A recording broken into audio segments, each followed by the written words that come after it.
Just when fans thought the season had found its rhythm, Barcelona is about to flip the script.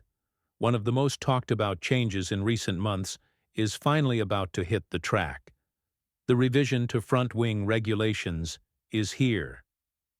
Teams have been silently waiting for this moment, some with anticipation, others with concern. Why? Because it could be the shakeup that changes everything. This weekend isn't just another race. It's the point where everyone starts looking over their shoulders. The changes coming into effect through the new directive, TD0118, will limit how much front wings are allowed to flex, reducing the movement from 15 mm to 10 mm. It sounds technical, but in Formula One terms, that small change can throw car setups off balance. Less flex means less downforce in corners.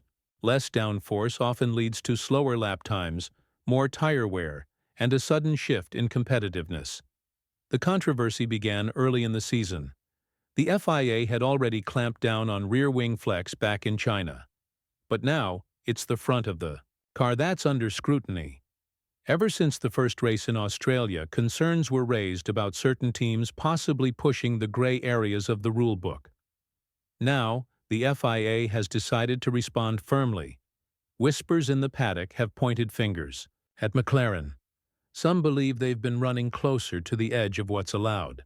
McLaren's boss, Andrea Stella, has pushed back, saying other teams are just trying to distract from their own shortcomings. According to him, if McLaren is fast, it's not because of bending wings, but because they've got the basics right. Still, rivals aren't convinced. Ferrari and Red Bull have been the most vocal. Since last year, both have questioned why the FIA hadn't stepped in sooner. Many in the paddock feel that McLaren and even Mercedes have enjoyed advantages from this flexible setup, especially in tight corners and on long straights, where this feature can make a huge difference. As the grid prepares for Barcelona, the tension is building. The directive has put McLaren right in the spotlight, but Andrea Stella seems unfazed. He's made it clear. If other teams are spending time trying to find flaws in McLaren's design rather than focusing on their own performance, that's a win in itself. In his words, there's nothing unusual in their setup, and the assumptions about illegal components are far from accurate. He even hinted that this kind of chatter is actually helping McLaren, distracting rivals from making real progress. He's confident that even if the front wings were contributing a little, that's not what's giving McLaren the edge. Their consistency and development strategy, he says, are the real reasons they're ahead.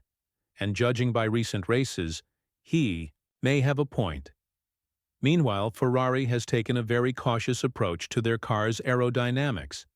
They've been playing it safe with how much their wings flex, avoiding any risk of falling on the wrong side of the rules. According to Toto Wolff, this conservative strategy could now work in Ferrari's favor.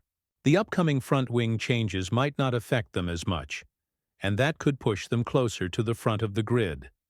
Interestingly, Ferrari's upgrade plan was initially expected to come together all at once in Imola, but that didn't happen. Instead, they broke it into smaller parts, spreading them across races in Italy and Monaco. Now the full package is expected to come together in Barcelona, right when every other team is also changing their front wings. Ferrari team boss Fred Vasseur said they've been working on this new setup for a long time, and he believes this shift could mix things up in ways nobody's fully prepared for. Every team has tried to predict how the changes will affect performance, but until they hit the track, Fred Vasseur didn't mince words when he spoke about the potential impact of the new front-wing rules. He mentioned that Barcelona has become a key checkpoint for every team, a weekend where the consequences of this technical change will finally be visible. His team, like many others, has put in months of preparation, but nobody truly knows how much the new restrictions will shift the balance of power on the grid. Mercedes is also a team to watch. They haven't been the dominant force they once were, but the progress they've made since their struggles in 2022 is clear. Even so, they've had moments of concern about their own wing flexibility. The spotlight now turns to how well they adapt to the reduced allowances. According to Wolff, the front wing change could end up benefiting Ferrari more than most realize, especially since they've been more rigid in their design approach all along. What this means is, while some teams are scrambling to adjust, Ferrari already has a platform that suits the new regulations. Their car may suddenly start responding better, not because of upgrades, but because the new rules bring others down to their level. That's the twist many are expecting. Not a leap forward by Ferrari, but a leveling of the field around them. Wolff added that the pecking order might not flip overnight, but it's definitely something to watch closely. He's not entirely sure how the change will play out, but the curiosity around its outcome is high.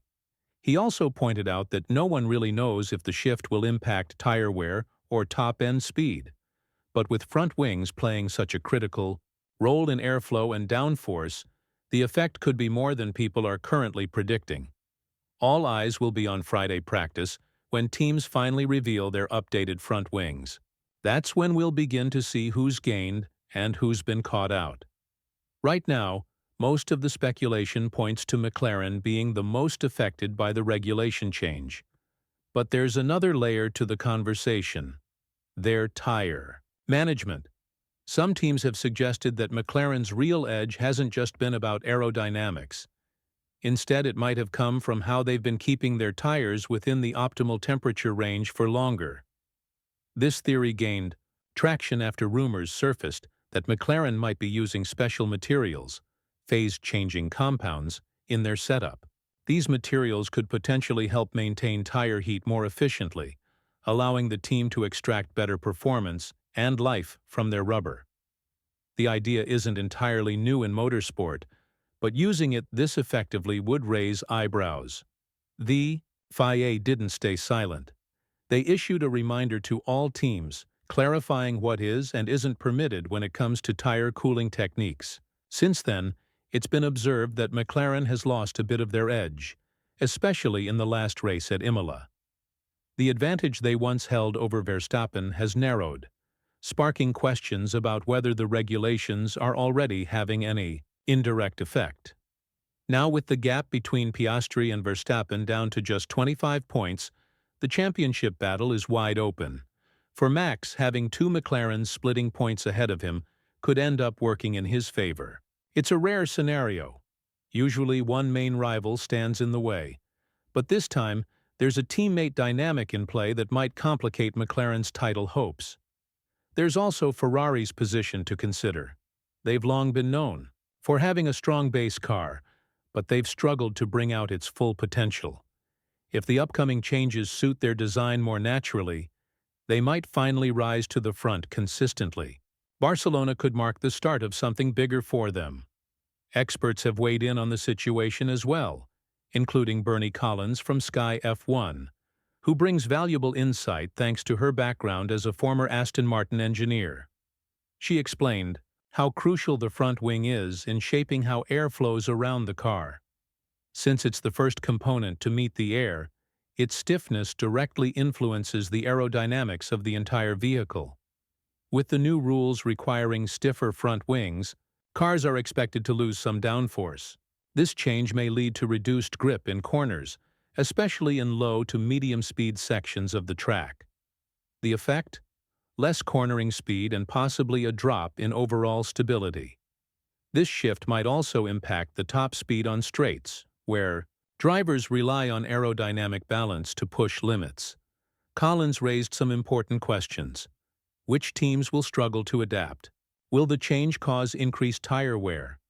Will some cars lose crucial speed? These answers are expected to start appearing during the first practice sessions in Barcelona, when teams run their newly designed wings on track. What's clear is that Barcelona promises to be a fascinating weekend. The front wing update isn't just a technical tweak. It could reshape the competitive order in surprising ways. Teams that previously thrived on flexible wings might find themselves having to rethink their approach quickly. The question now is simple. Will TD018 bring about significant change, or simply confirm the status quo? Fans and teams alike are holding their breath to find out. As the teams prepare for the critical weekend in Barcelona, the real test will be how they adapt to the updated front-wing rules. The balance of power could shift, or it might remain steady. But one thing is certain: no one will be able to predict the full impact until the cars hit the track and data starts pouring in. For McLaren, this could be a moment to defend their lead and prove their strength beyond just technical loopholes. For Ferrari, the chance to close the gap and challenge for race wins is now more real than ever. Red Bull and Verstappen face the pressure to respond quickly, especially if the regulations take some performance away from their main rival. The championship battle is tightening, and every point will count more than ever. From tire strategy to aerodynamics, from qualifying pace to race day execution, all factors will play a crucial role in shaping who comes out on top by the season's end. Whatever happens, the front-wing directive has added a new layer of excitement to the season, reminding us that in Formula One, the smallest details can make the biggest difference. So as the cars line up on the grid in Barcelona, all eyes will be watching, waiting to see if TD18 truly shakes up the competition, or simply confirms what we already know.